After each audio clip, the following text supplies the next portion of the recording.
Hey guys, welcome to my YouTube channel.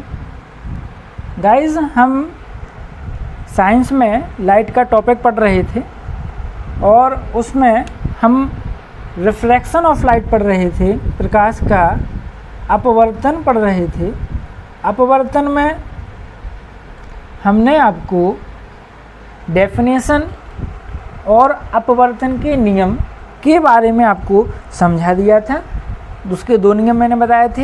पहला नियम आपतितकरण, परावर्तितकरण और खींचा गया अभिलंब एक ही तल में हो, और दूसरा नियम बताया था स्नेल का नियम। अब गाइज उससे आगे समझते हैं।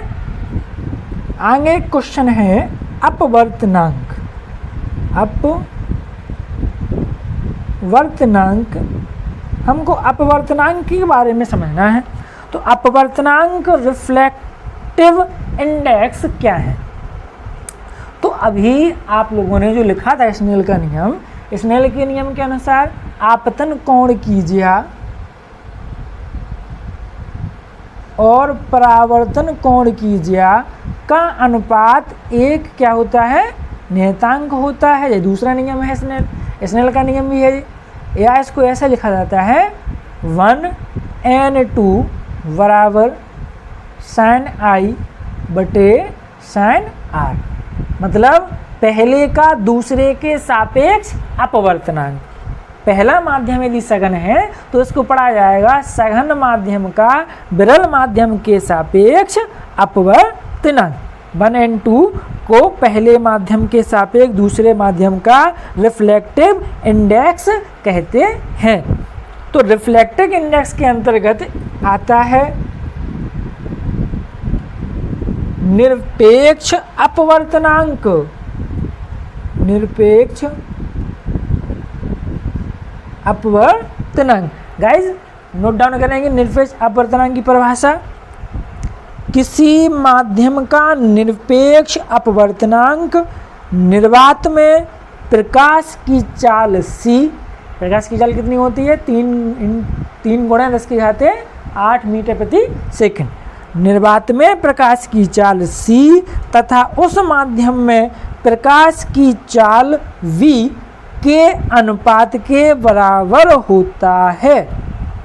गाइज, निरपेक्ष अपवर्तनांक किसी माध्यम का निरपेक्ष अपवर्तनांक निर्वात में प्रकाश की चाल तथा माध्यम में प्रकाश की चाल के अनुपात के बराबर होता है। निरपेक्ष अपवर्तनांक बराबर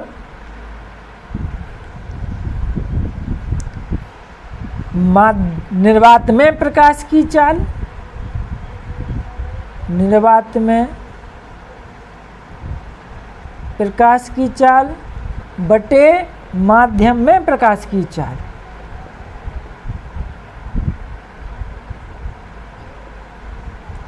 या इसको नोट डाउन करके लिख सकते हैं n बराबर निर्वात में प्रकाश की चाल c मानी जाती है, माध्यम में प्रकाश की चाल v मान लिए लें तो क्या होगा? सूत्र बन जाएगा अपवर्तनांक, निरपेक्ष अपवर्तनांक n बराबर c बटे v, जहाँ c निर्वात में प्रकाश की चाल है, प्रकाश की चाल है, जिसका मान 3 गुणे 10⁸ मीटर प्रति सेकंड होता है। गाइज, अगला डेफिनेशन समझते हैं। सापेक्ष अपवर्तनांक। निरपेक्ष अपवर्तनांक ये क्या है? सापेक्ष अपवर्तनांक। सापेक्ष अपवर्तनांक में लिखते हैं किसी एक माध्यम के सापेक्ष दूसरे माध्यम का अपवर्तनांक 1n2 पहले तथा दूसरे माध्यम में प्रकाश की चालों के अनुपात के बराबर होता है। और यदि पहले तथा दूसरे माध्यम में प्रकाश की चाल हम v1 तथा v2 माने, तब पहले माध्यम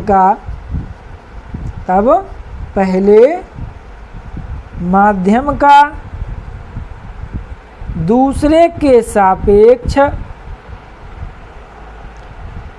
दूसरे के सापेक्ष या दूसरे माध्यम का अपवर्तनांक, दूसरे के सापेक्ष अपवर्तनांक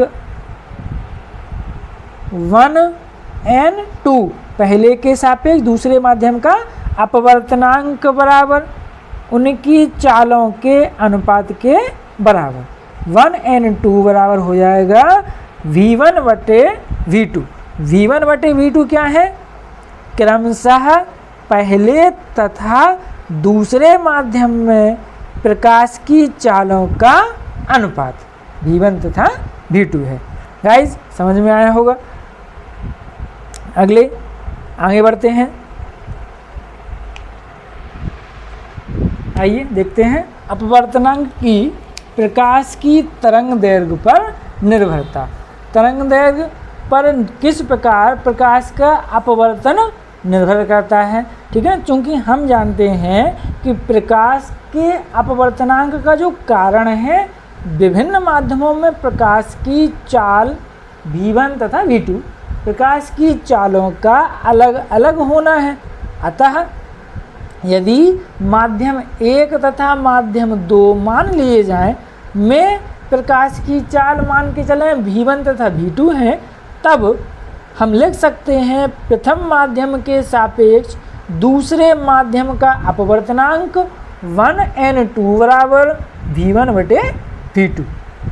चूँकि हम जानते हैं कि अपवर्तन की घटना में प्रकाश की आवृत्ति नहीं बदलती है, लेकिन तरंग दैर्घ्य हमेशा परिवर्तित होती रहती है।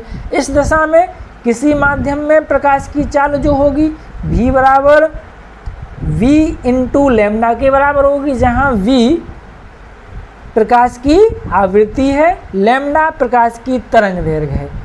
तब 1n2 बराबर v1 बटे v2 बराबर होगा लैम्डा 1 बटे लैम्डा 2 की। कैसे? क्योंकि v जो समानुपाती है, जो यहाँ से v समानुपाती है किसके? लैम्डा के।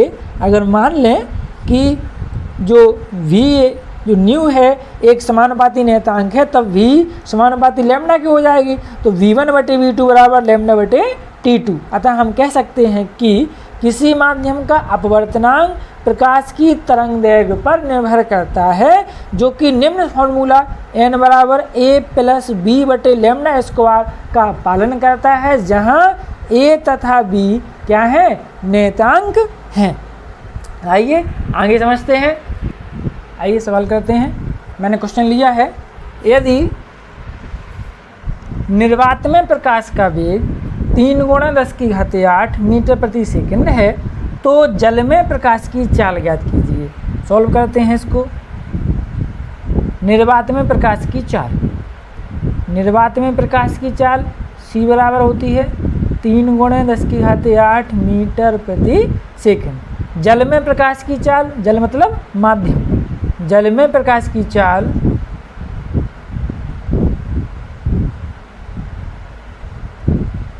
भी मान लेंगे इसको। जल में प्रकाश की चाल अपन को ज्ञात करनी है। जल का अपवर्तनांक दिया है, जल का अपवर्तनांक n बराबर 4/3। फॉर्मूला लगाएंगे, अपवर्तनांक n बराबर c बटे v। निकालना अपने को v है, फिर से फॉर्मूला इम्प्लाइड बना के क्रॉस मल्टीप्लाई करके फॉर्मूला बना लेंगे v बराबर c बटे n। v बराबर c की वैल्यू है 3 गुणे 10⁸ बटे n की वैल्यू कितनी आ जाएगी? आई है 4/3। बटे वाले 3 क्रॉस में पहुंच जाएंगे ऊपर, तो हो जाएगा 3 इंटू 3 इंटू 10⁸ बटे में 4। तो मल्टीप्लाई करेंगे तो 3 3 9/4 आएगा, गुणे 10⁸ 4 का भाग 9 में जाएगा, 4 दूनी 8, 1 बचेगा, 4 दूनी 8, 2 बचे, 4 पंचे 20, 2.25 गुणे 10⁸ और मीटर प्रति सेकंड।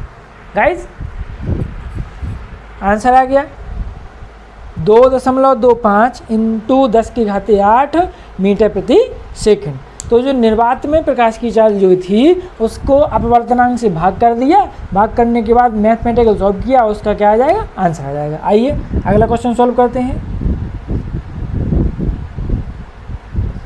क्वेश्चन है कांच का वायु के सापेक्ष, कांच गिलास मान लेते हैं जी, कांच का वायु के सापेक्ष अपवर्तनांक GNA लिख गया, पहले का दूसरे के सापेक्ष अपवर्तनांक लिखना क्या है, वायु के सापेक्ष कांच का अपवर्तनांक, तो लिखेंगे ANG।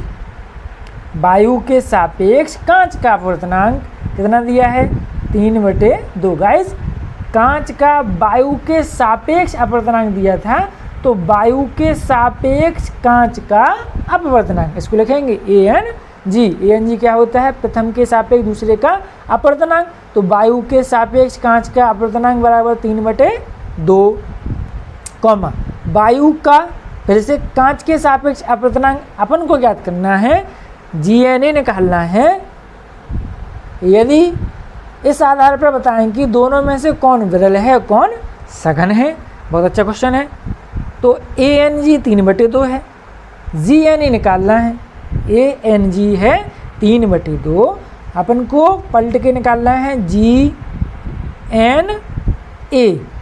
GNA बराबर क्वेश्चन मार्क, फिर अपन को बताना है कि इसमें से कौन सा माध्यम सघन है कौन सा विरल है। गाइस पहले GNA निकालते हैं, GNA बराबर 1/ANG के, ANG के उल्टा हो जाएगा, वो बन जाएगा GNA, तो 1/3/2, 2 ऊपर पहुंच जाएंगे तो हो जाएगा 2/3, इसका भाग लगाएंगे तो 0.66 इस तरीके से आता जाएगा, उसको मान लेंगे 0.67, और इसका आ रहा था 1.5। अब हमको ज्ञात करना है कि दोनों माध्यम में कौन सा माध्यम सघन है और कौन सा माध्यम विरल है।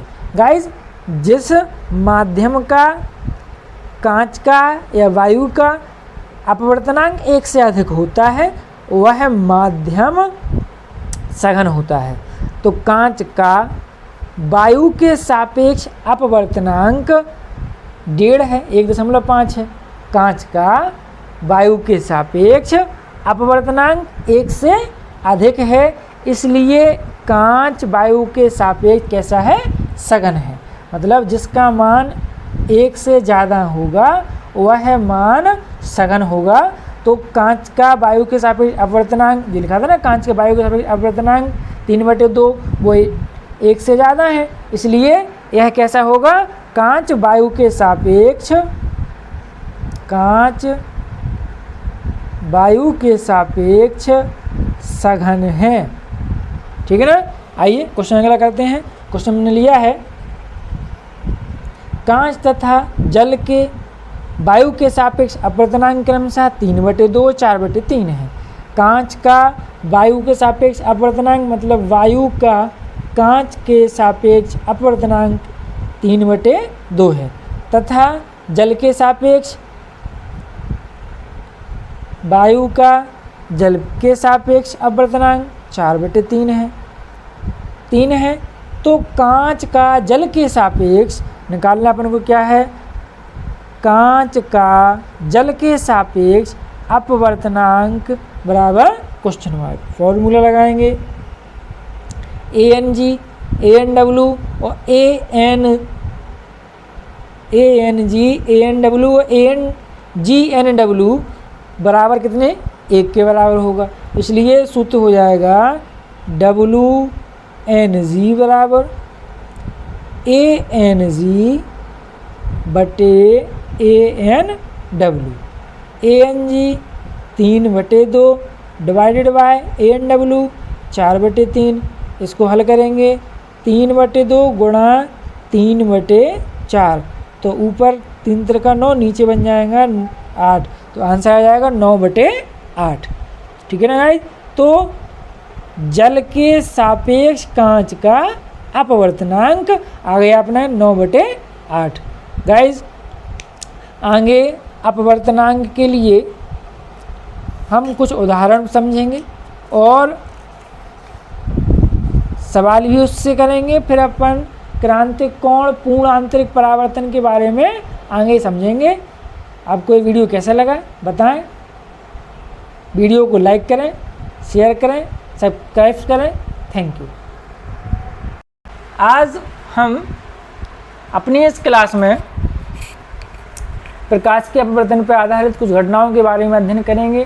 पूर्ण आंतरिक परावर्तन के बारे में अध्ययन करेंगे। प्रकाश के अपवर्तन पर आधारित कुछ घटनाओं का अध्ययन करेंगे। गाइस, प्रकाश के अपवर्तन पर आधारित कुछ घटनाएं मैंने नोट डाउन कर रखी हैं, जैसे रात्रि में तारों का चमकना। रात्रि में जो तारे हैं वह हमको चमकते हुए दिखाई देते हैं। इसका प्रमुख कारण है प्रकाश के अपवर्तन की घटना। जब वायुमंडल की विभिन्न परतों का घनत्व व ताप भिन्न भिन्न होने लगता है तो उनका अपवर्तनांक भी भिन्न भिन्न हो जाता है।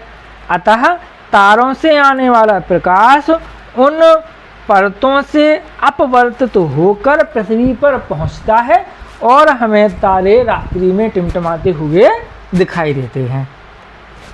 दूसरा है सूर्य वास्तविक सूर्योदय से पहले तथा सूर्यास्त होने के कुछ मिनट बाद भी हमको दिखाई देता है। क्यों? इसका भी कारण प्रकाश का अपवर्तन है। जब सूर्य वास्तविक सूर्योदय से या वास्तविक सूर्यास्त के बाद सूर्य अपने ऑरिजेंटल क्षितिज रेखा में नीचे की तरफ होता है, उस स्थिति में सूर्य से आने वाली प्रकाश की किरणें जब क्षितिज रेखा से ऊपर को चलती हैं तो वह सघन माध्यम से विरल माध्यम की ओर अपवर्तित होती हैं और हमें सूर्योदय एवं सूर्यास्त के वास्तविक बाद भी कुछ मिनटों के लिए सूर्य दिखाई देता है। इसी प्रकार तीसरी घटना है पानी से भरा तालाब अपेक्षाकृत कम गहरा दिखाई देता है। हम जब भी पानी को देखते हैं तो हमें ऐसा लगता है कि पानी जो तालाब की जो पानी अंदर है गहराई है वह बहुत कम है। इसका कारण भी क्या है? प्रकाश का अपवर्तन है। जब तालाब के तल में किसी बिंदु पर आने वाली प्रकाश की किरणें जल से वायु में अपवर्तित होती हैं तो वह अविलंब से दूर हट जाती हैं या दूर हटते हुए प्रतीत होती हैं और हमें पानी कम गहरा दिखाई देता है। इसी प्रकार जल में डूबी हुई वस्तु भी हमको मुड़ी हुई दिखाई देती है, मुड़ी हुई प्रतीत होती है। इन सभी घटनाओं का जो सोर्स है वह प्रकाश का अपवर्तन है। आइए गाइस आगे चलते हैं। अब हम प्रकाश के पूर्ण आंतरिक परावर्तन की व्याख्या को समझते हैं। प्रकाश का पूर्ण आंतरिक परावर्तन। पूर्ण आंतरिक परावर्तन, इसी के अंतर्गत अपना टॉपिक आएगा क्रांतिक कोण। क्रांतिक कोण तो पूर्ण आंतरिक परावर्तन जो टोटल इंटरनल रिफ्लेक्शन है उसमें पूर्ण आंतरिक परावर्तन में जितनी भी प्रकाश की किरणें आपतित होती हैं अपवर्तित होकर उतनी ही प्रकाश की किरणें वापस निकल आती हैं। मतलब प्रकाश की किरणें बिल्कुल भी या थोड़ी सी भी व्यर्थ नहीं होती हैं, इसलिए उसको हम पूर्ण आंतरिक परावर्तन कहते हैं विज्ञान की भाषा में। क्योंकि जब कोई प्रकाश की किरण सघन माध्यम से विरल माध्यम में अपवर्तित होती है तो वह अविलंब से दूर हट जाती है, अर्थात विरल माध्यम में अपवर्तन कोण R सघन माध्यम में आपतन कोण R से अधिक हो जाता है। प्रकाश की यह घटना प्रकाश का पूर्ण आंतरिक परावर्तन कहलाता है। मतलब जब प्रकाश की किरण सघन माध्यम से विरल माध्यम में जाती है तो वह अपवर्तित हो जाती है और अभिलंब की ओर अविलंब से दूर हट जाती है। इस स्थिति में विरल माध्यम में जो बना अपवर्तन कोण R है वह सघन माध्यम में बने आपतन कोण I से ज़्यादा अधिक हो जाता है। इस घटना को पूर्ण आंतरिक परावर्तन कहते हैं। इसी प्रकार पूर्ण आंतरिक परावर्तन पर आधारित घटना क्रांतिक कोण की है। क्रांतिक कोण में पूर्ण आंतरिक परावर्तन की घटना इस प्रकार बढ़ जाती है कि उसका मान बढ़ाने इतना बढ़ जाता है कि वह 90 अंश के लंबवत आ जाता है। तो पूर्ण आंतरिक परावर्तन जब 90 अंश के कोण पर आ जाता है तो उस घटना को हम क्या कहते हैं, क्रांतिक कोण कहते हैं। विज्ञान की भाषा में सघन माध्यम में बना वह आपतन कोण जिसके लिए विरल माध्यम में अपवर्तन कोण 90 अंश या समकोण के बराबर हो जाता है, उसे सघन माध्यम का क्रांतिक कोण C कहते हैं। एक बार पुनः सुन लें। सघन माध्यम में बना वह आपतन कोण जिसके लिए विरल माध्यम में अपवर्तन कोण समकोण के बराबर हो जाता है, सघन माध्यम का उस कोण को क्रांतिक कोण कहते हैं। इसे C से प्रदर्शित किया जाता है। तब विरल माध्यम का सघन माध्यम के सापेक्ष यदि अपवर्तनांक निकालें तो अपवर्तनांक आएगा sin I upon sin R equal to, हमने परिभाषा में बताया है कि आपतन कोण का मान इतना अधिक बढ़ा दिया जाए कि वह क्रांतिक कोण के बराबर हो जाए। तो आपतन कोण I कहाँ तक ले चल रहे हैं, क्रांतिक कोण C तक ले चल रहे हैं। तो अपवर्तन कोण का मान कितना हो जाएगा, 90 अंश हो जाएगा। इस स्थिति में हो जाएगा sin C, या हम कह सकते हैं अपवर्तनांक n बराबर 1/sin C, क्योंकि sin I बटे sin R बराबर क्या होता है, नियतांक है, स्नेल का नियम है। तो स्नेल के नियम से हमने लगाया स्नेल का नियम, n बराबर अपवर्तनांक बराबर sin I बटे sin R। अब आपतन कोण को इतना बढ़ाना था कि उसका मान कितना हो जाए, क्रांतिक कोण के बराबर हो जाए। तब जब क्रांतिक कोण हो जाएगा तो परावर्तन कोण R कितना हो जाएगा, 90 अंश के बराबर। sin 90 की वैल्यू कितनी होती है, 1। तो sin C अपॉन 1 आ गया, या n बराबर क्या लिख दिया, sin C, या इसको लिख दिया n बराबर 1/sin C। sin C जहां क्रांतिक कोण है।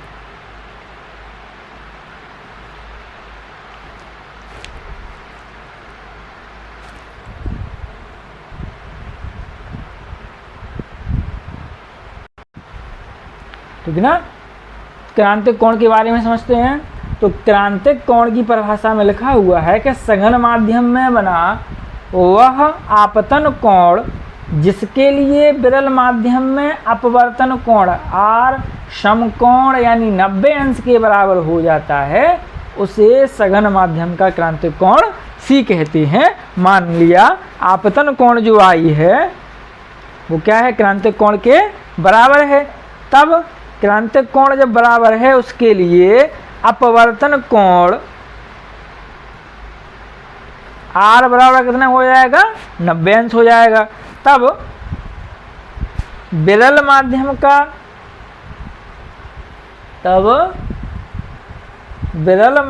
का सघन माध्यम के लिए अपवर्तनांक या के सापेक्ष अपवर्तनांक बराबर हो जाएगा sin I बटे sin R। या हमको पता है कि sin I किसके बराबर ले रहे हैं, C के। तो क्या हो जाएगा sin C upon sin R। sin R बराबर ले रहे हैं अपन लोग 90 अंश। तो sin 90 की वैल्यू कितनी हो जाएगी, 90। sin 90 की वैल्यू 1 हो जाएगी। इसलिए क्या लिख देंगे, इसको लिख देंगे बराबर में sin C अपॉन में 1, क्योंकि sin 90 का मान 1 हो जाएगा। तब हम लिख सकते हैं अतः सघन माध्यम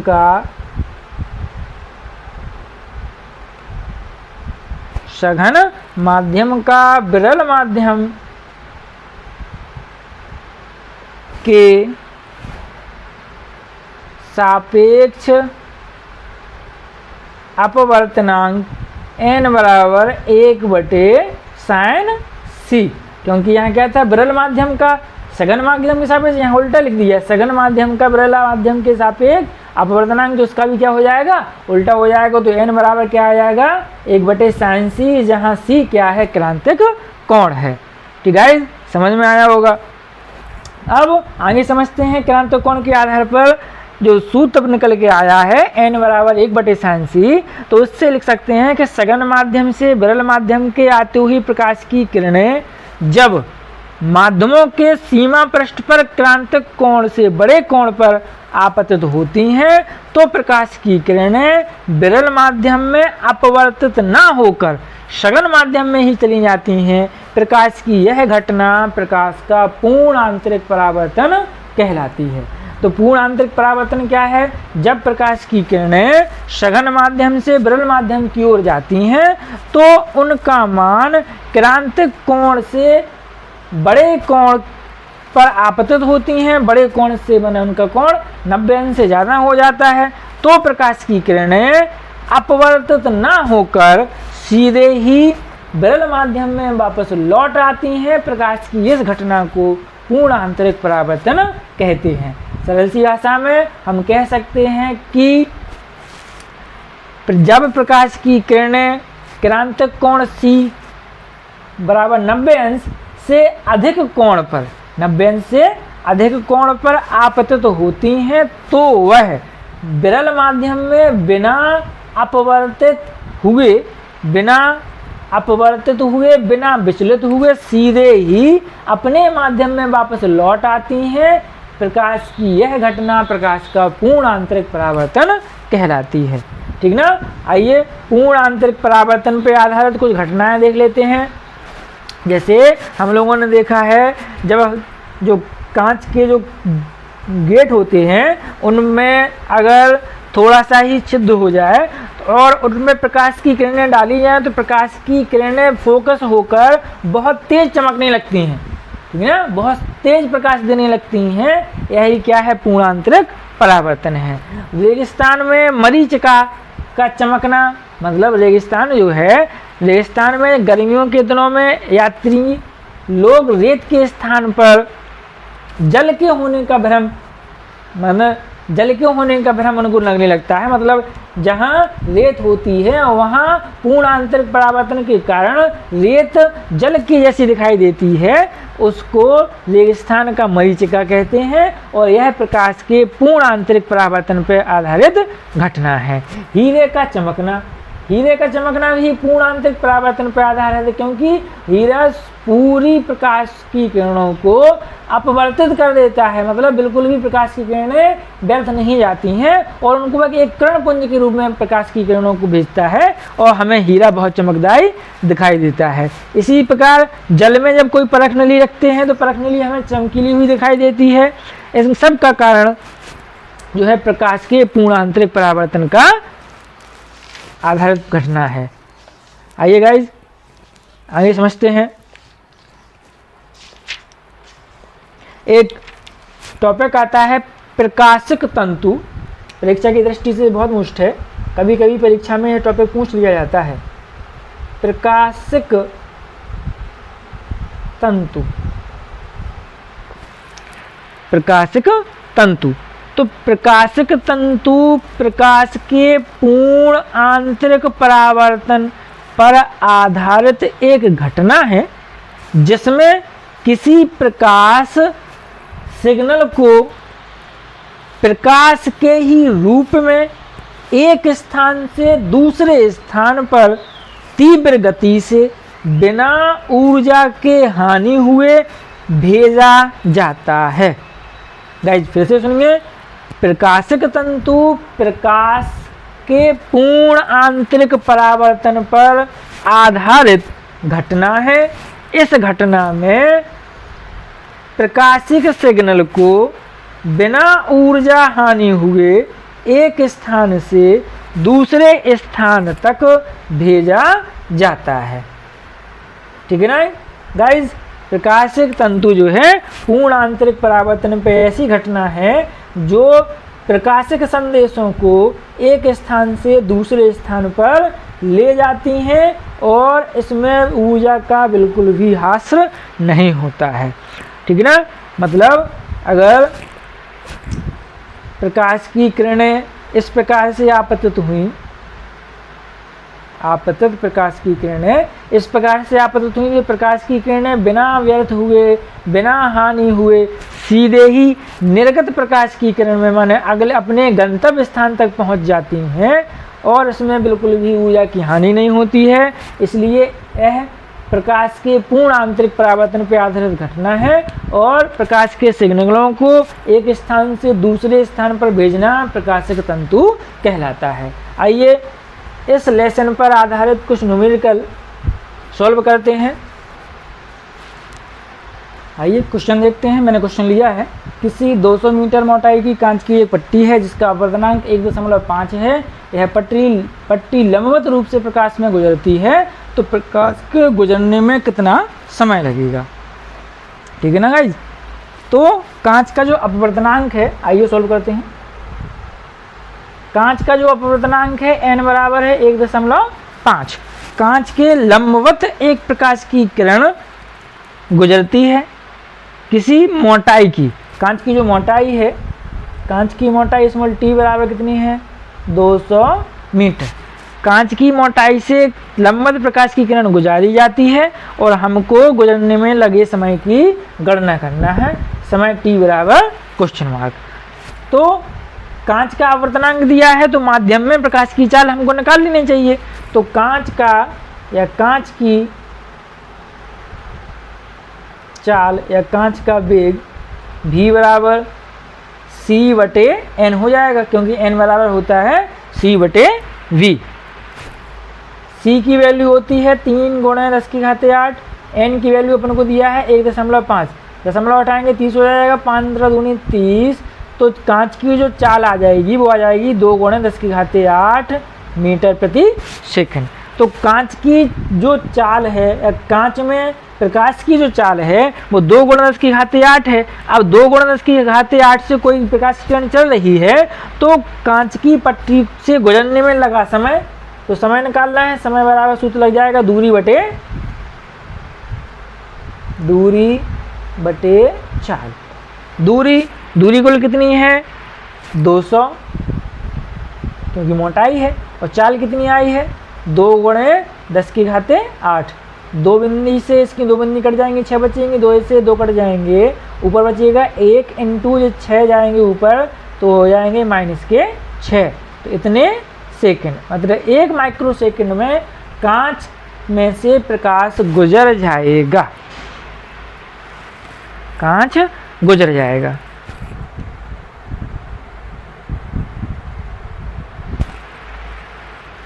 आइए गाइज अगला सवाल करते हैं। सवाल है, एक मछली जल के मुक्त तल से 6 मीटर की गहराई पर है।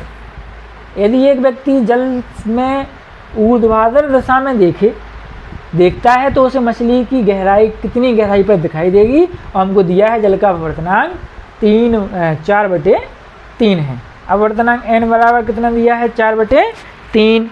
मछली की जो वास्तविक गहराई कितनी है? गहराई है वास्तविक, वो कितनी है? बराबर 6 मीटर।